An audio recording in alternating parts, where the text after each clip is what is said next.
We have a very special person with us now to begin the summit with her keynote address and tell us more about the summit. She has more than 20 years of professional experience in high-level leadership positions in strategy and finance. She was nominated by Forbes as one of the 100 most influential women and most influential Arab women in business in 2015 and honored as a member of the Johns Hopkins Society of Scholars in 2018. With a Harvard PhD in Environmental Engineering and Sustainable Development and engineering degree from Central Paris, she started her career at the World Bank in Washington and is now on a mission to empower 1 billion girls and women around the world to grow confident, resilient, tech-savvy, and financially free by using her BAL method so that every girl and every woman embrace her dream and assertively believe in it, act on it, and lead with it. Let me proudly welcome the founder and CEO of BAL Method Limited, President and CEO Strategica, all the way from Morocco, Dr. Hynd Bouhia. Over to you, Dr. Hynd, for your keynote address. Dr. Hynd, I think you have to unmute yourself. Thank you, my beautiful Aparna, for this amazing introduction and for having me. It's such an honor to be with you. This is such a beautiful initiative. You are embracing what it means to reach the Sustainable Development Goals. And I am so honored to be part of this. Today is an important day as we start this great summit of the founders and talking about the global sustainability and the importance of having every business embrace and integrate sustainability in the way they do business and the way they operate. May I share my screen, my slides? I have presentation, which I would like to use today. Yes, I think you'll have. I have my screen and it's all coming. I will be talking today about how sustainability is now a must for, just 1 second. What happened? What happened? Just 1 second.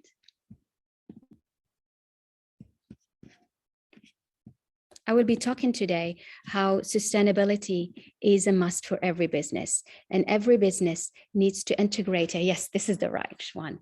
And every business needs to integrate sustainability in their strategies, in their vision, and in the way they do it, any business. Towards the end, I'll be talking about women empowerment, because to me, women empowerment is the foundation of gender equality. And without gender equality, we cannot reach sustainable economies. Sustainable economies are the foundation for us to reach the Sustainable Development Goals. So sustainability is a must. It's not a choice anymore.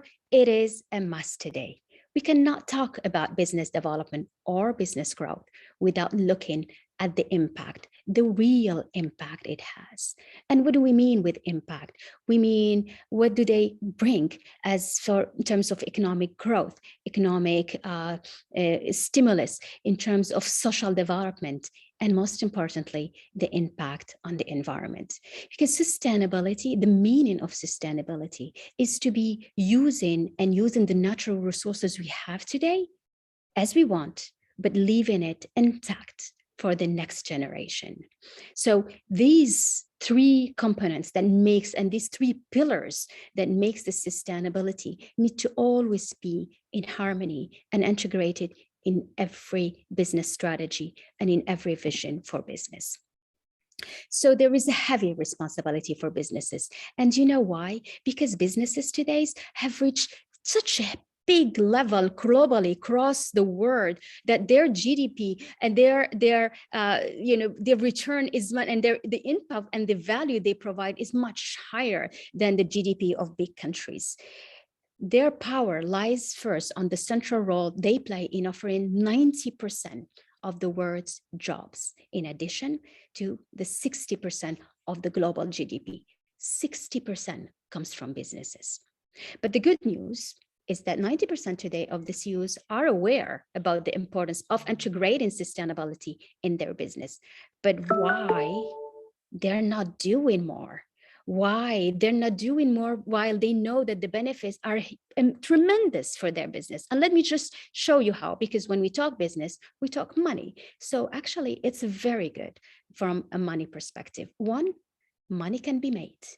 Because when businesses are completely aligned with the SDG, they can tap into the $12 trillion that have been today reserved to give them to companies when they invest in, for them to invest in clean tech, in waste management, in urban agriculture, in many, many projects, creating portfolios of projects that align them with the Sustainable Development Goals, making them a pioneer, making them a driving force of changes around sustainability and facing climate change. Second, more money can be saved because by investing in energy and water efficiency, they actually save in money. So it's good for the business. And in addition to reducing their carbon footprint, and they can accumulate credit from reducing the carbon footprint. And third, more money from improving branding because consumers, clients, they love to buy from businesses with a sustainability brand, businesses that are doing good and giving back and protecting the planet, protecting the environment, protecting the animals, protecting nature. This is good for the branding. So when it's good for the branding, it attracts more clients. It will bring more money to the business. So clearly, there is so much money to be made. And that's why it's not a choice anymore. It's a must and it's urgent because we need the mobilization of the 60% of the global GDP in the world. So what will be the right strategy to do that? Well, as we all know, there are a range of sustainable goals to choose from and to integrate them in their strategy, depending on the industry, depending on the focus, and depending on the sector. I will I will talk about that in a bit. But what I wanted to say is that for businesses to feel that they are really doing something about sustainable developments, they need to evaluate that, as very nicely put it, Joseph Stiglitz, the Nobel Prize and former chief economist of the World Bank. What you measure affects what you do. If you don't measure the right thing, you don't do the right thing, which is really very, very important, because if businesses don't use indicators to measure what they do in terms of impact on the environment, on the social development, on the socioeconomic environments, they will not do anything. That's why it has to be integrated in the way they evaluate business and they use business.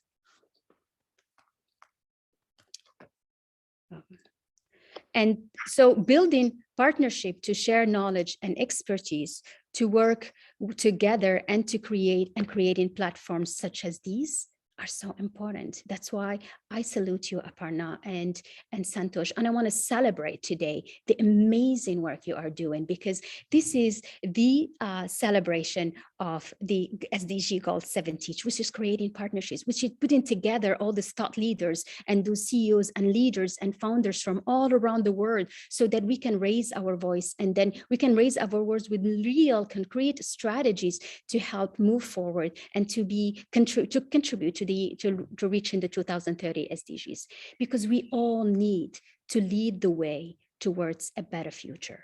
Everyone, every person has a role to play so that we can reach a better future, a better world, and a sustainable future. No one should be left behind for that. So the future of business is changing. Let's deep dive to understand why. Why is it urgent? Why is it's not even a choice anymore? One, because there is increased demand on food and consumption. So there is more pressure on all this natural production. There is more pressure on energy, more pressure on water. And today, corporates are larger than ever. Big companies have revenue exceeding the GDPs of some countries. I mean, could you imagine that? Huge companies around the world are today more powerful than just a country in terms of GDP. And responding to social and environmental consideration is good for business, as we have seen it.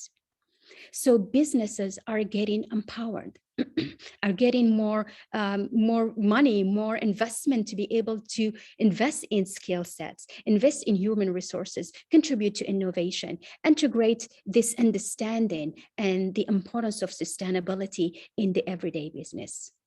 So they become a lead in the way for environmental and social issues. And for that, they need to integrate it in their strategy. They need to integrate it in their vision. And it is starting. And that's what it's nice to see is many companies are today leading the way and becoming some of the spokesperson for climate change, for improving the impact on the environment.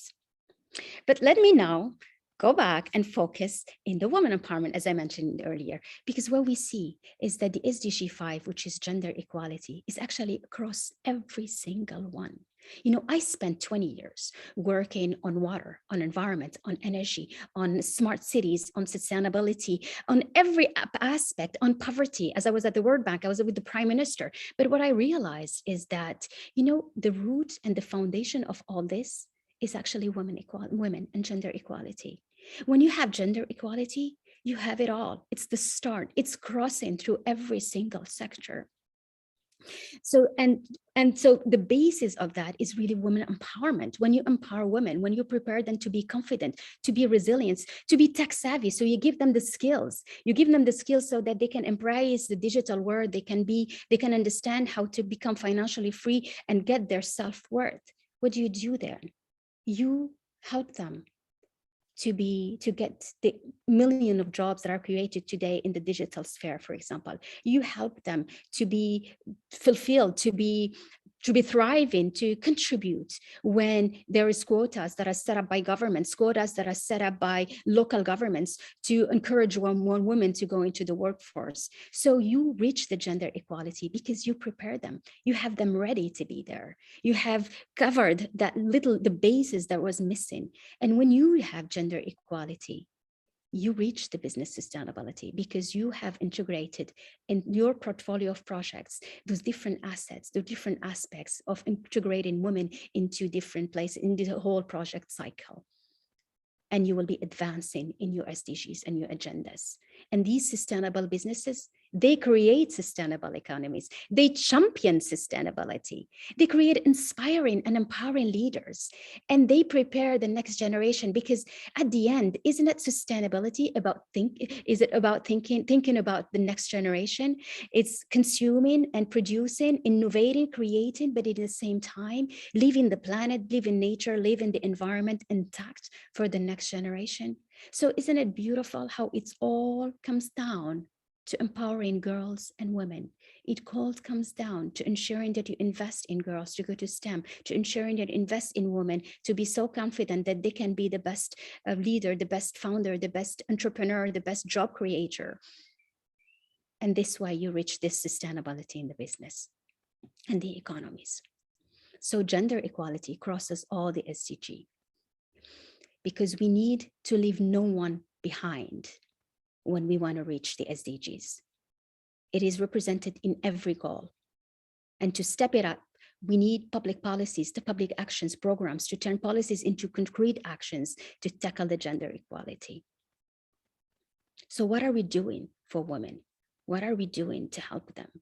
What are we doing to have them believe in themselves, believe in their possibilities? And again, I salute you and I celebrate Aparna, who is such a leader, who is with this platform, is showcasing many role models. And role models is what girls and women need so that they feel that, yes, they have a space, they have a place to play, they have a voice they can use to also contribute. You can use to also contribute to the sustainability and to creating a sustainable future. So what it does, I mean, you can see it here on this slide. It includes everything. It includes health, access to health. You know, you need access to all the aspects of health. The new femtech, which is technology in improving the female health, women health, education, access to water, to energy, access to job, giving them equal distribution, equal protection, safe working conditions, creating a healthy ecosystem, creating that nurturing environment that makes it possible for them to thrive, possible for them to contribute, possible for them to innovate, for them to be part of great ideas, great steps to reach the Sustainable Development Goals. Equal access to justice, social and economic space. So we cover them all by talking about gender equality. And that is why it should become a fundamental right. Because when you look at the 5 pillars around the Sustainable Development Goals and the Agenda 2030, what did I say in the beginning? business sustainability is for them to integrate the three aspects of economics. So it's prosperity, people, social aspects, the planet, the environment. And we add to that the two important foundations, which is peace and justice and partnerships, global partnership, global initiatives, global networks, such as this one. Yes, just wanted to go to the next slide. And so the word needs a holistic approach. And the word meaning and businesses need holistic approach, not thinking about only their return, thinking about how much money they make, but thinking about the footprints that they leave behind in terms of footprint around water, footprint around energy, and footprint around this. So together, let's empower women to grow confident. Let's empower girls. Let's go towards this amazing mission that I am leading, which is to help 1 billion girls and women to grow confident, resilient, tech savvy, and financially free, and create a sustainable future. Thank you so much for having me. And this summit is going to be amazing. Thank you so much, Dr. Hynd, for those powerful words and setting the tone of the summit. Looking forward to working with you in the Great Leaders Council to impact 100 million entrepreneurs and founders in the coming days. Thank you so much. Thank you for having me.